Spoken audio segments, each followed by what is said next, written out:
Selamat siang, jumpa lagi dengan Denok Ayu Novel. Bagaimana kabar sobat semua? Sebelum kita mulai cerita ini, ayo kita subscribe, like, komen, share dan nyalakan loncengnya untuk mendapatkan notifikasi terbaru ketika Mimin mengupload video barunya. Cantik terlihat jelek, bab 94 cara Devan menghibur berbeda.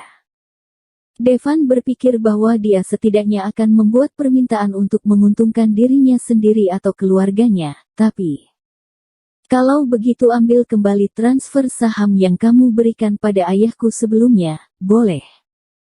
Pupil Devan menyusut, alisnya berkerut, dan dengan suaranya yang tidak jelas berkata, apakah kamu yakin? Gabriel mendongak. Ketika dia menyentuh wajahnya yang ragu-ragu, dia merasa sedikit puas diri. Dia menarik napas dan berkata, Devan, kamu tidak berhutang padaku. Cinta bukan bisnis. Aku mengerti itu. Devan berdiri diam dan menatap dalam-dalam ke wanita di depannya. Pada saat itu, pikirannya sangat rumit. Mendongak, matanya menyapu Gabriel dan tetap di wajahnya, Gabriel. Yah, ayo kita tinggalkan saja topik ini. Kalau dilanjutkan, nanti aku malah menyesal. Aku senang kamu bahagia. Suara itu jatuh, matanya tiba-tiba memerah, dan air matanya jatuh seperti seutas benang. Devan, semoga semuanya baik-baik saja. Devan, Nona Sherin bangun. Suara Dilan terdengar bersamaan dengan suara Gabriel. Devan menepuk pundaknya dengan lembut dan berbalik tanpa ragu, ingin berlari ke dalam. Gabriel menatap punggungnya dan merasakan dirinya menjadi kaku, dingin dan menusuk hati.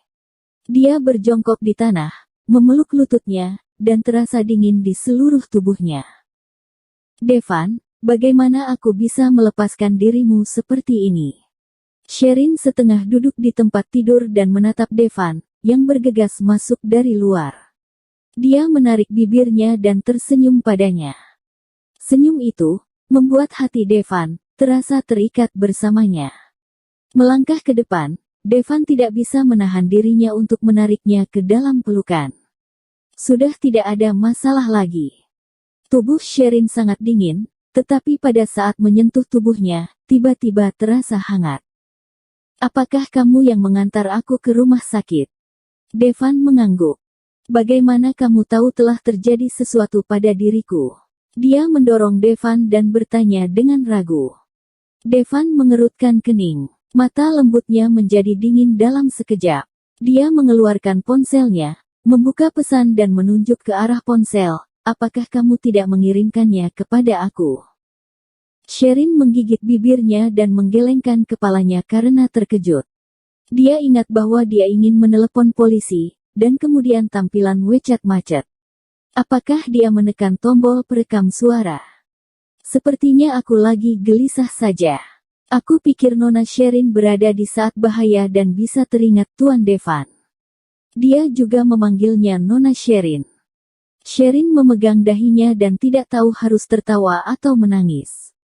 Melihat bahwa dia tampaknya sangat marah, Sherin menarik tangannya. Aku tidak bermaksud seperti itu. Pada waktu itu, aku hanya ingin memanggil polisi. WeChat macet. Lalu, aku tidak tahu bagaimana menekannya. Setelah itu, dia mengaitkan sudut mulutnya dan dengan cepat menambahkan, jangan marah. Jika kamu tidak datang, aku tidak tahu apa yang akan terjadi padaku. Suaranya semakin lama semakin kecil, dia mulai takut. Devan menatapnya dan menghela nafas rendah. Aku tidak marah. Aku takut. Sherin, ketika aku melihatmu berlumuran darah, aku merasa ketakutan untuk pertama kalinya dalam hidupku. Dia mengencangkannya pelukan lengannya dan berbisik pelan di telinganya. Aku takut kehilanganmu. Ketakutan yang dialami sebelumnya, karena keberadaannya, sudah banyak berkurang. Sherin balas memeluknya, maaf, telah membuat kamu khawatir. Tiba-tiba, dia terpikir sesuatu dan mendongak dan bertanya, oh ya, apakah dia baik-baik saja? Pada saat itu, dia memukul kepalanya dengan keras. Gegar otak, dia mungkin akan menuntutmu merencanakan pembunuhan yang disengaja. Pembunuhan. Jelas dia ingin melecehkan aku, jadi aku bersikap defensif. Suaranya naik tiba-tiba dan dadanya berfluktuasi hebat dengan kemarahan. Devan menarik napas dalam-dalam, dan kemudian mengangkat dagu Sherin dengan jari-jarinya, membungkuk dan menciumnya. Sherin membuka matanya lebar-lebar dan hampir menangis. Dia dituduh melakukan pembunuhan. Devan masih saja menggodanya. Pikirkan tentang hal ini, Sherin berjuang dengan kedua tangan dan kaki. Devan memeluk pinggangnya dengan erat dan tidak melepaskannya sampai dia merasa sudah cukup menciumnya. Dia menahannya dengan kedua tangan dan berkata dengan lembut, "Biarkan aku menyelesaikan masalah ini." Sherin menyeka bibirnya, dan tangannya merapikan rambutnya dan tangannya kaku di udara. Dia menatap Devan. Dalam kalimat sederhana, dia membuat Sherin melepaskan semua kepalsuan dalam dirinya. Dia menundukkan kepalanya dan air matanya jatuh satu demi satu. "Devan, kamu jangan terlalu baik padaku." Terdengar suara tercekat. Tangan Devan bergetar, dan kemudian air mata Sherin mengalir ke telapak tangannya, dan sakit hati semacam itu menghantam jantungnya. Dia menyentuh wajahnya, tenggorokannya tersumbat, matanya berubah, dan dia berkata dengan sedih, "Sherin, tahukah kamu apa yang kamu katakan barusan?" Sherin, dengan napas ringan dan mata memerah, menjawab, "Aku takut. Suatu hari, jika kamu tidak menginginkanku lagi, aku tidak akan bisa hidup." Devan menegakkannya, menggosok tangannya di kepalanya, mengangkat mulutnya, dan membawakan cangkir teh di sebelahnya, mengisyaratkan dia untuk minum air terlebih dahulu. Devan berkata, "Jangan khawatir, jika aku meninggalkan kamu, maka aku pasti sudah mati." Begitu Sherin minum air ke dalam mulutnya, dia tersedak oleh kata-katanya. "Uhuk-uhuk." Devan melihat itu dan mengangkat tangannya lalu menepuk punggungnya. Setelah beberapa saat, Sherin menjadi lebih nyaman, memelototinya. Devan meletakkan tangannya di pinggangnya, menempelkan pipinya ke jantungnya, menutup matanya, dan membuat hatinya yang bingung menjadi tenang.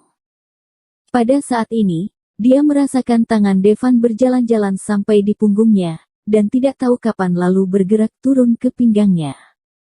Dia mendongak dan mengerutkan kening. "Devan, ini lagi di rumah sakit." Pria ini menatapnya dengan nakal, berpura-pura kalau tindakan tadi itu tidak disengaja, dan mengangguk, "Yah, aku tahu." Detik berikutnya, dia berkata, "Kalau kamu tidak berpikir ini ada di rumah sakit. Rasanya enak juga." Sherin tidak bisa berkata-kata. Dia baru saja melalui kejadian besar, oke. Pria ini masih saja pada saat ini, merayunya. Namun, dia mengakui bahwa cara lelaki itu untuk meredakan ketegangan dan kecemasannya sangat efektif, dan setiap kali dia berhasil mengalihkan perhatiannya. "Sherin, aku akan membatalkan pertunanganku dengannya dalam beberapa hari ini. Apakah kita bisa menikah nanti?" Ketika Sherin mendengar pertanyaannya, dia mengangkat alisnya, mengaitkan bibirnya dan balas berbisik, "Devan, apakah kamu ingin mencoba membujuk aku? Apakah pertunangan tidak perlu lagi? Langsung menikah saja." Devan menunduk dan melihat apa yang seharusnya tidak dilihatnya.